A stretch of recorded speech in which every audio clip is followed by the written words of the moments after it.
From 1964 to 1968, Lloyd Alexander wrote the medieval fantasy book series called the Chronicles of Prydain. I read this series when I was a teenager and just read it again recently. It is one of my favorite book series. The land and stories were inspired by Welsh folklore and followed the adventures of Taran, an insistent pig keeper and an assortment of traveling companions. The stories have typical elements of medieval fantasy such as a wizard, a powerful evil being, magical abilities, and enchanted items. The books, each released once per year, were the Book of Three, which introduced all the main characters, the Black Cauldron, where the characters attempt to destroy the greatest weapon of the local evil person, the Castle of Lear, more of a side story with several subplots, Taran Wanderer, where the main character sets out to find his true origin, and the High King, the final showdown with Auron the Death Lord. In 1985, the Disney Entertainment Company released an animated movie called The Black Cauldron. I cannot in all honesty say that this movie was based on the second book in the series. It is almost not even worth doing a comparison because the differences are so great. Really, this movie is like 20% of the Black Cauldron-Book, 30% of the Book of Three book, and 50% of stuff that the Disney writers pulled out of their butts. There are so many things that are different, from simple character changes to outright important plot points that were changed or left out altogether. Needless to say, this video has spoilers for the Black Cauldron movie and spoilers for the first two books in the Chronicles of Prydain series. Let's go over a summary of the movie's plot, then I'll point out the differences from the books and what was left out. The movie starts on a farm and introduces an old man named Dulbin and a teen boy named Taran. Taran dreams of being a mighty warrior one day. One of Taran's tasks is to take care of the pig named Henwen, which Taran soon finds out has magical powers to divine future events. After seeing one of Henwen's visions, Dulbin declares that the Horned King, who is the villain of the story, will come looking for the pig in order to use her powers to divine the location of a powerful artifact called the Black Cauldron. Dulbin sends Taran and the pig away to hide in a distant cottage. They soon encounter a short forest creature named Gurgi, who appears to be looking for food and a friend. Henwen is captured by large flying creatures and taken to the castle of the Horned King. While Gurgi runs away, Taran sneaks inside the castle and discovers that the Horned King is trying to use Henwen to divine the location of the Black Cauldron. Taran is able to get Henwen free, but is captured himself. Freed from a dungeon cell by the teen girl named Elenway, who claims to be another prisoner of the Horned King, the two seek escape through tunnels under the castle. While making their way through a crypt, Taran takes a sword that he finds, which turns out to be a powerful enchanted weapon. Taran and Elenway encounter a bard named Fluter, and with the help of the enchanted sword, the three are able to escape the clutches of the Horned King. While traveling, the trio is joined again by Gurgi, and the four of them wind up in an underground home of the Fairfolk, a group of tiny flying fairies led by King Edileg. When the king lets slip that the Black Cauldron is in the marshes of Morva, the characters decide to travel there to find the cauldron and destroy it. King Edileg orders the cantankerous fairy Doli to guide the characters to Morva. The characters encounter a trio of witches who trade the cauldron for the magic sword, which Taran is hesitant to give up as it would make him into the powerful warrior he has always dreamed of being. The witches then announce that the only way the cauldron can be destroyed is if a living person climbs inside willingly, then the cauldron's power will end. The characters are soon captured by the soldiers of the Horned King and are brought along with the cauldron to the villain's castle. The Horned King uses the power of the cauldron to animate a troop of skeletal corpses and orders them to go out and kill. His plan is thwarted when Gurgi sacrifices his life, jumps into the cauldron, ending its power. The undead troops fall apart and the Horned King is sucked into the cauldron and destroyed. The characters escape as the castle falls apart around them, only to be visited by the witches again. The witches offer to trade back the enchanted sword for the cauldron, but Taran declares that he would rather have Gurgi back. The witches resurrect the little furry friend, and the main characters walk off happily as the credits roll. Let's begin with the character differences. First of all, as I stated, this movie covers plot elements from 2 books, therefore I need to make comparisons from both of those books. First is Dalbin. Dalbin was in both books. He was an old enchanter, and it was alluded to several times that he had a great deal of magic power. In the movie, he was just some old guy with a magic pig. Also, in the books, he had a great gray beard that, quote, covered so much of his face he seemed always to be peering over a gray cloud, unquote. In the movie, he doesn't have a beard. Next would be the main character, Taran. Being the main character, Taran was in both books. He was pretty much the same character as in the books. Any real difference between the character from the movie and the books really come from the changes in the plot. So there's not really any specifics to go over with Taran as changes in characters. Next is the little pig Henwin. The pig was large in the book, but quick for her size, and her power to divine the future required the use of letter sticks. In the movie, she was a small pig that caused visions to appear when she dipped her snout into a bowl of liquid. Gurgi was also in both books. Gurgi was described as being a creature of the force that was both human-like and an animal. He was described as being very furry, and his fur frequently was tangled with leaves and twigs. The Gurgi in the movie looked okay, but was too clean and too short. Gurgi from the books was slightly taller than an adult male human. There was a couple times in the books when he even wielded weapons and wielded like a bow and arrow. Next introduced into the movie were the Gwythainks, the flying creatures. These were introduced in the Book of 3. What the heck are these that are in the movie? The book describes Gwythainks many times as being great birds of prey. Birds. They were described as being similar to great black eagles. What are these flying reptile things that the movie has? Oh boy, the Horned King. This is one of those examples where writers just pull stuff out of their butt. He was the main villain in the Book of 3, and he did not survive to be in any other book, so he wasn't in the Black Cauldron. The Horned King was not the main villain of the Chronicles. He was an underling to the main villain, Auron Deathlord. The movie does not even mention Auron, making the Horned King out to be the big baddie. The Horned King was described as, quote, a monstrous figure, a crimson cloak flamed from his naked shoulders. Crimson stained his gigantic form. The mask with a human skull. From it, the great antlers rose in cruel curves. The Horned King's eyes blazed behind the gaping sockets of whitened bone. End quote. How did he look in the movie? He wears a red robe and appears to have a skeletal head that sprouts horns. Also in the Horned King's castle was a goblin-looking creature called Creeper. Not even in the books at all. Next to be introduced was Eilonwy. Now this character was in both books. Eilonwy was first described as having long hair of reddish gold reaching down to her waist. In the movie, she had a dirty blonde hair. She had a small golden sphere that magically emitted light that she referred to as her bauble. In the movie, the bauble flew around and seemed to have a mind of its own. In the stories, she frequently makes similes, such as, if you don't listen to what somebody tells you, it's like putting your fingers in your ears and jumping down a well. I do not recall her saying a single simile in the movie. Next character up is Fflewddur Fflam. He was also in both books. For the most part, Fflewddur was portrayed fine character-wise. Like Taran, a lot of the differences come from changes or omissions from the plot. However, there was no mention that he was a king from a different kingdom, and the biggest difference is his description. He is described in the books as being tall and lanky with a long pointed nose. His great shock of bright yellow hair burst out in all directions like a ragged sun.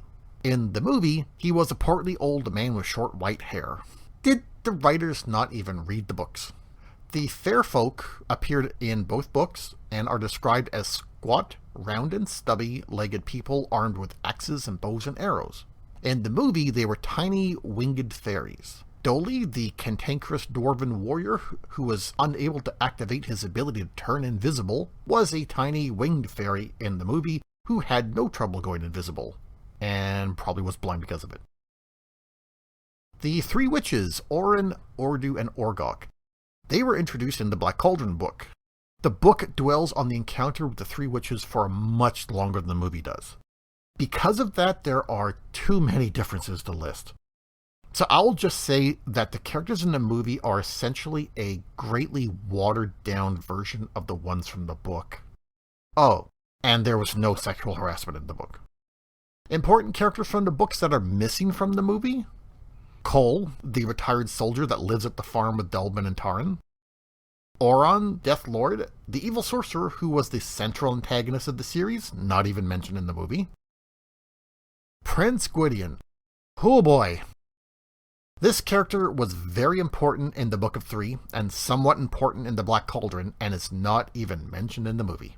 Queen Ocran, the evil sorceress whose castle Eilonwy really lived in, was in the Book of Three, but absent in the movie. Aedon, the chief bard who befriended Taran, aided him with wisdom and grace, and whose gift became one of the key plot elements. Not in the movie. Gwistel, a member of the Fairfolk who provided the information to the main characters as to where they can locate the Black Cauldron. He wasn't in the movie. He probably would have been changed into a fairy anyways. The Huntsmen of Anovan, Auron's ruthless warrior hunters. No Auron, no need for the Huntsmen. There were these generic-looking soldier fighter types in the movie, but they weren't as huntsmen were described in the books. King Smoit, the mighty warrior and ruler of Cantref Cadaver, missing. King Morgan, the greatest warlord of Prydain, who played a big part in the climax of the Black Cauldron story, was on vacation. Prince Eladair, the arrogant young prince that caused Taran and company a lot of grief, only to redeem himself by self-sacrifice and destroying the Black Cauldron, was not in the movie. Various side characters or animals, such as Caw the Crow and all the various mounts that all had names, not present.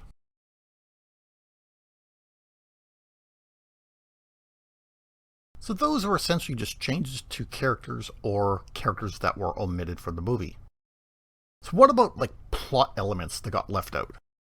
Well, hold on to your butts, because the following was in the books but wasn't in the movie. In the Book of Three, when Taran was looking for the runaway Henwen, he teamed up with Prince Gwydion, a mighty warrior of some renown. Taran and Gwydion are captured by the evil sorceress Ocran. Ocran's castle collapses and Taran escapes with Eilonwy, who carries an old sword that she found in a crypt under the castle. They were soon joined by Flutterflam and Gurgi. While traveling to Caer Dithel, the group comes across the Horned King's army. Taran attempts to use the sword that Eilonwy found against the Horned King, but finds out that the blade was enchanted, and he is rendered unconscious. After waking up, Taran is informed that the magic sword is called Durnwyn, and is now wielded by the noble-born Prince Gwydion, who used the weapon to defeat the Horned King after determining and using the Horned King's true name. That ends the Book of Three. The second book, The Black Cauldron, begins with several people of importance holding a council at Caer Delbin. Prince Gwydion is joined by Delbin the Enchanter, King Smoit, King Morgan, Aedon the Chief Bard, Cole the Retired Soldier, and Prince Eladair. It is determined that Auron's most powerful weapon, the Black Cauldron, must be destroyed. Therefore, a plan is made to sneak into Auron's stronghold and steal it. Taran must team up with Prince Eladair, who is an impoverished prince that is both brash and arrogant. Part of Taran's group is Aedon, a humble man who benefits the group with his wisdom. The plan to steal the cauldron fails when it is discovered that the Black Cauldron is already missing from Auron's stronghold. The group, consisting of Taran, Fluter, Gurgi, Eilonwy, Eladair, and Aedon, are provided information that the cauldron now resides in the marshes of Morva. Along the way, Aedon is killed by Auron's huntsman, and before passing he bestows upon Taran his brooch. The brooch is an enchanted item that gives its wearer enhanced perception and dreams that can foretell future events. Taran treasures the brooch both for the magical quality and that it was a gift from a good friend. Eladair leaves the group, and the companions make their way to the marshes and encounter the three witches. Although it pains him to do so, Taran trades the enchanted brooch in order to obtain the cauldron. After discovering that the cauldron can only be destroyed by someone willing to climb inside and sacrifice themselves, they decide to take it back to Delbin the Enchanter. The cauldron proves to be a great deal of trouble, as it is extremely heavy and also seems to possess a sentience that actively hinders the characters. While the cauldron is stuck in a river, the group is approached by Ellidyr. The arrogant prince offers to help to release the cauldron only if the others swear to give him all the credit for its finding. Taran and the others reluctantly agree, knowing that they cannot succeed without Ellidyr's help. Led by Ellidyr, the group continues traveling with the cauldron only to come across King Morgan. Morgan informs them that he intends to keep the cauldron and use its powers. Ellidyr jumps into the cauldron, which shatters, its evil power ended. Gwydion, King Smoit, and his army arrive and defeat Morgan in battle. Now that the evil cauldron has been destroyed and King Morgan taken care of, the heroes return to Caer Dallben. Yeah, the movie left a lot of the plot out. So here are the plot elements that the movie kept but changed. Taran started on his adventure by leaving Caer Dallben to chase after Henwyn, but in the movie, Dallben told him to leave and take the pig to some distant cottage. In the movie, Dallben speculated that the Horned King wanted to use the oracular pig to locate the Black Cauldron, but in the book, the Horned King was the champion of the real antagonist of the series, Auron, who already had the Black Cauldron. Much of the movie takes place in the castle of the Horned King, but none of the two books took place there. Some of the story elements from the movie, such as Taran being imprisoned and then fleeing with Elenwy, happened at Queen Akron's castle. The vast majority of scenes that take place in the Horned King's castle did not even happen in the books, so yeah, that section is quick to go over. In the movie, Taran takes the magic sword from the crypt, but in the book, it was Elenwy. Taran never wields the magic sword until near the end of the Book of Three, and then it renders him unconscious because only those of noble blood can wield the enchanted blade Dyrnwyn. The whole section with the fair folk is so different that, yeah, there's not much point in going over the differences. I did want to point out that King Idileg of the movie was more welcoming and helpful to the characters than the one in the book. The character from the book was grumpy and just wanted to get the main characters out of his realm. But the king from the movie, who seemed like more helpful, had no trouble with helping an old man and two teenagers get to a dangerous place so that they can obtain an evil artifact. Yeah. Is she looking in a drawer for the cauldron? Does she know what a cauldron is? Dolly was not with the characters when they encountered the witches, but the movie Dolly is so different from his book counterpart that comparisons are almost pointless. In the book, the witches had given the cauldron to Auron a long time in the past, and they simply took it back. But in the movie, they have possession of it from the beginning. The witches want to trade the cauldron for the magic sword, which is not in the story of the book at this time. Is he grabbing the sword by the blade? The rest of the story is so different. In the book, Taran trades Adon's brooch, which does not exist in the movie, for the cauldron, and the group has trouble hauling it away, only to be captured by King Morgan, after which Ellidyr sacrifices himself to destroy the artifact. In the movie, Taran trades the magic sword for the cauldron and then is caught by the Horned King's men and brought back to his castle. The Horned King creates a troop of undead and Gurgi sacrifices his life to stop the power of the cauldron, which also kills the Horned King. Then the witches bring Gurgi back from the dead in return for getting the cauldron back. So there you have it. The movie is so different from the book. I guess if you wanted to see the characters on a different adventure, it'd be worth a look. But for anyone that saw the movie, then thought it'd be nice to read the books to enjoy the other adventures, would realize that what they saw was a chopped up version of the two books. How was the movie as just a standalone experience? It was okay. The movie story is something that's been done many times before. Villain of the story seeks a powerful artifact or a weapon of some kind, and then a bunch of characters go on a journey, and eventually at the end they thwart the evil bad guy. The teen characters make it seem like it was made for a younger audience, but the section where the skeleton warriors coming to life could be pretty scary for kids. Overall, I would suggest reading the books. Reading is always a good activity. That's all I have to say in this video. If you like videos like this, subscribe to the channel, leave a like, and if you have any feedback or any input, leave a comment. Take care, everybody.